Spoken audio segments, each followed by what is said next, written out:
Una de las mejores formas de apagar cualquier incendio es echarle encima la mayor cantidad de agua en el menor tiempo posible. Y hoy os voy a hablar de una de las mejores herramientas que existen para tal cometido. Hola Scoopers y bienvenidos al canal. En el vídeo de hoy vamos a ver una de las mejores herramientas que existen para apagar incendios forestales. Y os voy a mostrar a qué me refiero con imágenes reales de un incendio en el que estuve trabajando no hace mucho tiempo, con condiciones favorables para la propagación del mismo, con múltiples focos y rápido avance. Y vamos a ver cómo de efectivo puede ser el trabajo en equipo entre múltiples firewalls. A este incendio fuimos despachados desde otro incendio en el que estábamos trabajando y que prácticamente estaba controlado. La central nos notificó el cambio de misión y una vez que llegamos al teatro de operaciones todavía disponíamos de 2 horas de autonomía antes de tener que volver a la base para repostar. Como veréis a lo largo del vídeo, teníamos 2 puntos de carga completamente pegados al incendio, así que puesto que teníamos que sobrevolar una cadena montañosa, fuimos sin carga para ir lo más rápido posible. Cuando llegamos hicimos una primera carga en el punto de Hupin 39. Estamos ya bien entrados en el verano y como veréis el nivel de los embalses ha bajado bastante. Sucede que cuanto más bajo está el nivel del agua, más metros tenemos que descender y una vez que hemos terminado la maniobra de scooping, todos esos metros que habíamos bajado luego tenemos que volver a subirlos. Así que para optimizar la distancia que disponemos para la carga, a veces tenemos que ser creativos y encontrar metros de donde sea. En este caso, como veis en la imagen, al haber bajado el nivel del agua, en este punto en concreto se crea este pequeño pasillo por el que podemos pasar y así alargamos un poco la carrera sobre la lámina de agua. El viento lo teníamos del noroeste y completamente encarado. Pues ya en el aire aprovecho esta imagen para hacer un llamado a todos los usuarios de barcos, motos de agua y otro tipo de embarcaciones. Cuando veáis medios aéreos cargando, por favor, por vuestra seguridad y por la nuestra, alejaros todo lo que podáis y sobre todo nunca poneros en mitad de la carrera de despegue. Imaginaros una máquina que se desplaza a 100 km por hora, pesa más de 7 toneladas y por el motivo que sea, pierde el control y comienza a desplazarse justo a donde estáis vosotros. Os imagináis por dónde voy, ¿verdad? Venga, lío, vamos para el incendio y tras haber hecho un chequeo de la zona, nos ponemos a trabajar en formación con otra pareja de anfibios que ya estaban allí y así nos acoplamos como el tercer y cuarto punto de la misma. Más adelante voy a hacer un análisis comparativo entre el Fireboss y el Canadair, pero ya os digo que una de las ventajas de optar por aviones semipesados como el Fireboss en comparación con el Canadair, el cual es un avión fascinante y excelente para este trabajo, es que por cada Canadair podemos tener múltiples Fireboss. Y cuando trabajamos, como ahora os voy a enseñar, podemos no solamente lanzar sobre múltiples focos, sino que además lanzamos más litros de agua sobre el incendio por el mismo coste. Venga, vamos a hacer el lanzamiento. En casos como este, yo lanzo a la máxima apertura del FRDS. Si no tenéis ni idea de lo que estoy hablando, en la descripción os dejo un enlace para que podáis pasaros al final del vídeo, pero básicamente lo que esto significa es que la compuerta es regulable y podemos hacer lanzamientos a una mayor concentración de agua, aunque más cortos, para sitios como este con mucha intensidad de llama, o bien podemos hacer lanzamientos más largos, menos concentrados, para refresco de perímetro o sitios con poquita llama. Repasemos la lista de antes de meternos en el agua. Timonchinos arriba, paso hacia adelante, flaps 20 y damp en verde, tren arriba, 4 azules, ordenador armado, sin errores, compresión y seleccionado, parámetros de motor en verde, scoops en manual, en verde, hopper vacío, ignición continua y sin asimetría. La entrada al 40 es un descenso bastante pronunciado y hay que tener mucho cuidado con un cable que no se ve. ¿A que no os habéis dado cuenta? Venga. Vamos a dar para atrás y os lo muestro. Aquí está. Cuando tenemos el sol en cara, estos cables a veces tienden a volverse casi invisibles.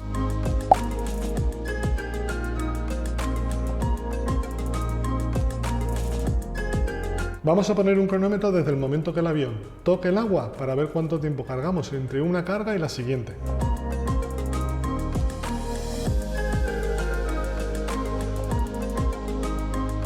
Aquí ya estamos cargando y como podéis ver tenemos pequeñas solitas en la superficie del agua.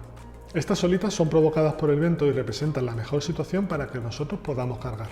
Como ya os dije en este vídeo que os dejo aquí arriba, dos de los factores claves para la carga son por un lado la velocidad con respecto al suelo o ground speed que es el resultado de sumar o restar nuestra velocidad con respecto a la velocidad del viento, y el estado de la superficie del agua. Cuanto menos espejo esté, menos resistencia ejerce sobre los flotadores y más rápido nos vamos al aire.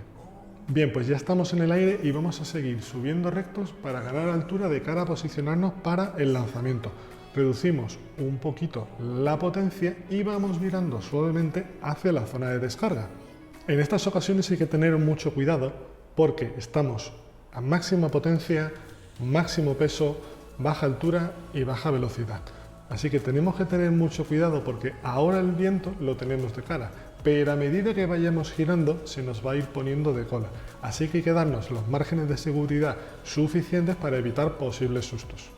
Ahora vamos a lanzar en un punto diferente. Los incendios suelen lanzar pavesas. Las pavesas son pequeñas partículas incandescentes que viajan por el aire, generalmente dentro de la columna de humo, y que cuando aterrizan, puesto que el humo está muy seco debido al propio calor que el incendio está radiando, es posible que generen nuevos focos, incluso nuevos incendios.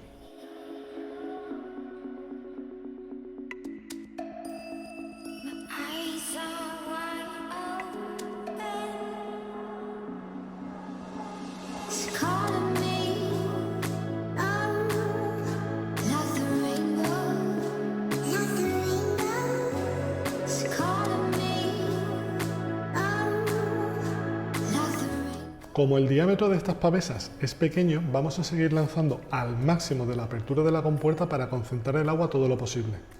Fijaros que en este caso tenemos dos pavesas separadas por pocos metros, por lo que al estar trabajando en secuencia varios fireballs podemos estar atacando diferentes objetivos y maximizando cada litro de agua que tiramos al incendio.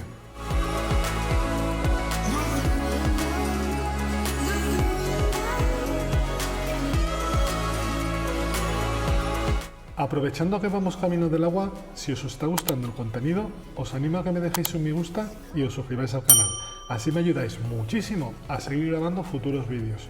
Y por supuesto, cualquier pregunta que tengáis, escribidme un comentario y tan pronto pueda os resuelvo la duda. Muchas gracias.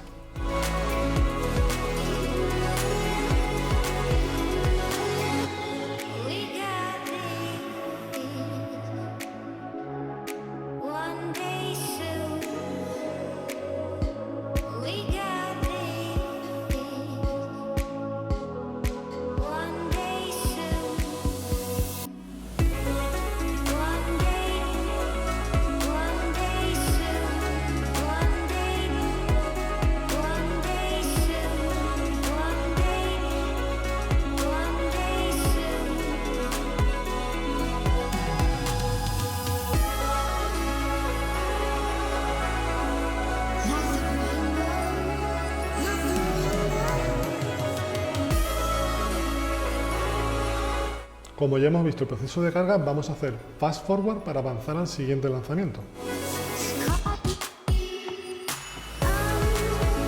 Ahora que el punto que estaba más al sur está cogiendo fuerza y amenaza unas casas, por lo que vamos de cabeza para allá. Siempre que haya en riesgo vidas humanas o propiedades, vamos a darle la máxima prioridad. Ya veis que las llamas justo en la parte de abajo del valle están cogiendo mucha fuerza y es allí donde vamos a lanzar. ¿Os habéis dado cuenta del detalle en la entrada antes de lanzar? Venga, vamos a rebobinar y lo vemos. ¿Aún nada? Hace un momento os comentaba que los cables a veces cuesta mucho verlos, y este es uno de esos casos. Así que, aprovechando el lanzamiento anterior sobre las pavesas de camino al pantano, ya fuimos haciendo un reconocimiento sobre el terreno. Además, el personal de tierra nos avisó que estaban esos cables ahí. Es crucial mantener una buena comunicación entre aire y tierra para hacer que la operación sea lo más segura y lo más eficaz. Fast forward otra vez y veamos si los lanzamientos anteriores tuvieron efecto sobre las llamas. Como veis, la llama ha bajado bastante, así que vamos a cambiar la zona para comenzar a reducir el tamaño de las llamas del otro punto. Estos incendios que han cogido tanta fuerza requieren de un trabajo mucho más intenso y prolongado por parte de todos. Con unas pocas descargas no lo vamos a pagar. De hecho, en total, a ver, dejadme que lo mire, estuvimos 1 hora y 45 minutos trabajando sobre el incendio. Cada avión realizó 23 lanzamientos, lo cual equivale a 69.000 litros de agua, Y como estuvimos 4 aviones, en total lanzamos en menos de 2 horas 276.000 litros de agua. Si hubiéramos estado los 4 aviones trabajando todo el día sobre ese incendio, manteniendo ese ritmo y esa cadencia de lanzamiento, hubiéramos lanzado un total de 1,25 millones de litros de agua, el equivalente a media piscina olímpica. Este dato revela lo extremadamente eficaces que pueden ser un grupo de fireboss trabajando de forma coordinada cuando disponemos de puntos de scooping cercanos. Aquí os muestro en el Air Navigation Pro todo el track o la ruta grabada de ese vuelo. Como no paramos de lanzar y teníamos 2 puntos de carga pegados, se dibuja toda esta maraña de líneas. Y en el caso que uno tuviese que retirarse porque tuviese una avería o cualquier otro motivo, aún seguiríamos quedando 3 aviones, por lo que solamente perderíamos el 25% de capacidad de lanzamiento y aún así seguiríamos pudiendo atacar a diferentes puntos. Si por el contrario solamente hubiera un avión más pesado, se perdería el 100% de la capacidad de lanzamiento. Y claro, al haber un solo avión solamente puedes lanzar a un objetivo a la vez. Bueno, espero que tengáis una mejor idea de cómo es el trabajo en equipo entre varios fireboss y por supuesto que os haya gustado el vídeo. Si queréis ver con detalle cómo es el trabajo desde dentro de la cabina, os animo a que veáis este vídeo que os dejo justo aquí. Muchas gracias y hasta la próxima, Scoopers.